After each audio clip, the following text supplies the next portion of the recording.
Episode 9, Cognitive Dissonance, The War Inside Your Mind. Title on screen, The December Series Day, 9, Cognitive Dissonance, The War Inside Your Mind. Script, you know the truth. You know they lied to you. You know they manipulated you. You know they hurt you on purpose. But you still love them. You still miss them. You still hope they will change. You still wonder if maybe you were the problem. And the contradiction is tearing you apart. This is cognitive dissonance, and it is one of the most painful parts of narcissistic abuse, because it is not just about what they did to you. It is about the war happening inside your own mind. Cognitive dissonance is what happens when you hold two conflicting beliefs at the same time. Belief 1, this person hurt me. Belief 2, this person loves me. Belief 1, I need to leave. Belief 2, I cannot live without them. Belief 1, they are toxic. Belief 2, they are my soulmate. Your brain cannot hold both truths at the same time, so it does one of two things. Either it changes one of the beliefs, or it creates a story that makes both beliefs fit. And in narcissistic abuse, the story you create almost always protects them and blames you. You tell yourself, maybe I was too sensitive. Maybe I did not communicate well enough. Maybe if I had just been more patient, more understanding, more supportive, things would have been different.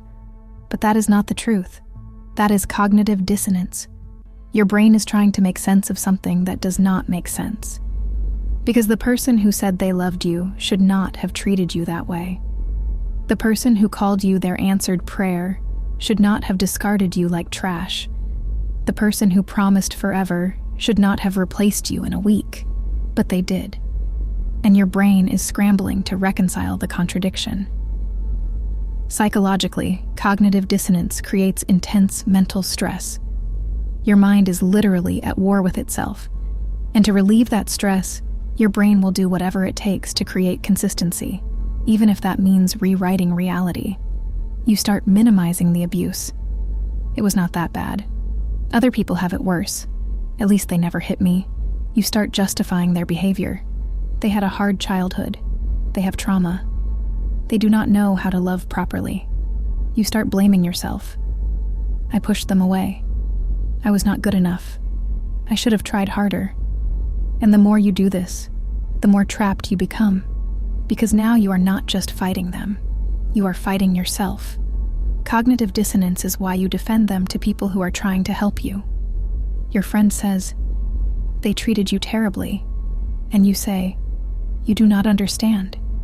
They were going through a lot. Your family says you deserve better.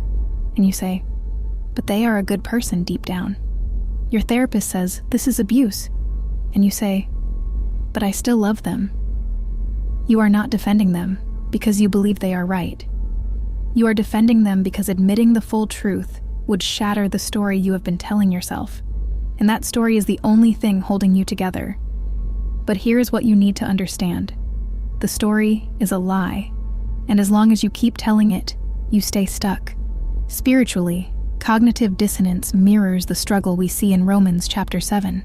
Paul says in verse 15, I do not understand what I do, for what I want to do I do not do, but what I hate I do.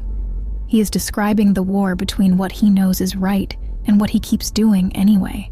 This is cognitive dissonance. You know you should leave, but you stay. You know they are toxic, but you keep hoping they will change.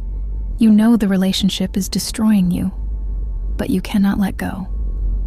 And the war inside your mind is exhausting. Cognitive dissonance keeps you frozen. You cannot move forward because part of you still believes the lie. You cannot go back because part of you knows the truth. So you stay stuck in the middle, paralyzed. And every day you stay stuck, the dissonance gets stronger, because now you are not just reconciling their behavior, you are reconciling your own. You are asking yourself, why did I stay so long? Why did I let them treat me that way? Why did I ignore all the red flags?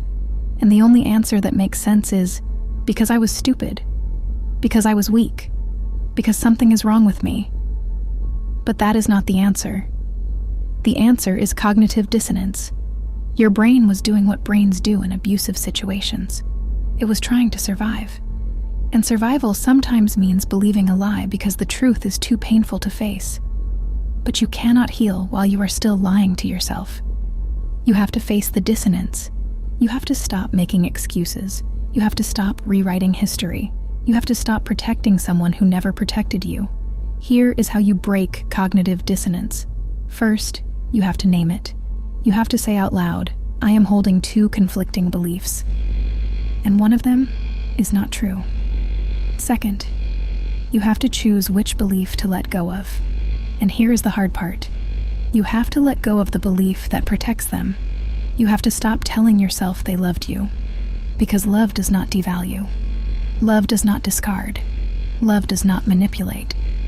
What they gave you was not love. It was control. And once you accept that, the dissonance starts to dissolve. Third, you have to stop waiting for them to validate your reality. You keep hoping they will admit what they did. You keep hoping they will apologize. You keep hoping they will finally see how much they hurt you. But they will not, because admitting the truth would shatter their narrative. And their narrative is more important to them than your healing. So you have to validate your own reality. You have to say, I know what happened. I know what I experienced. I know what I felt. And I do not need them to confirm it. Fourth, you have to grieve. Cognitive dissonance exists because you are trying to avoid grief. You are trying to avoid accepting that the person you loved was not real. You are trying to avoid accepting that the relationship was built on lies. You are trying to avoid accepting that you were used. But grief is the only way through. You have to mourn the person you thought they were.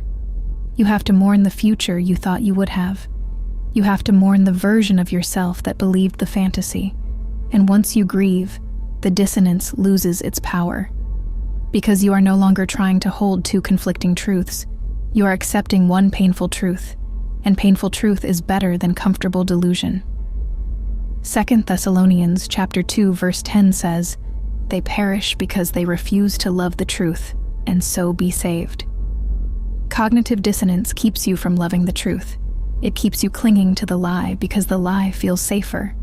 But the lie is what is killing you. The truth is what will set you free, even if it hurts. This is day 9 of the December series. 31 days to break the shared fantasy.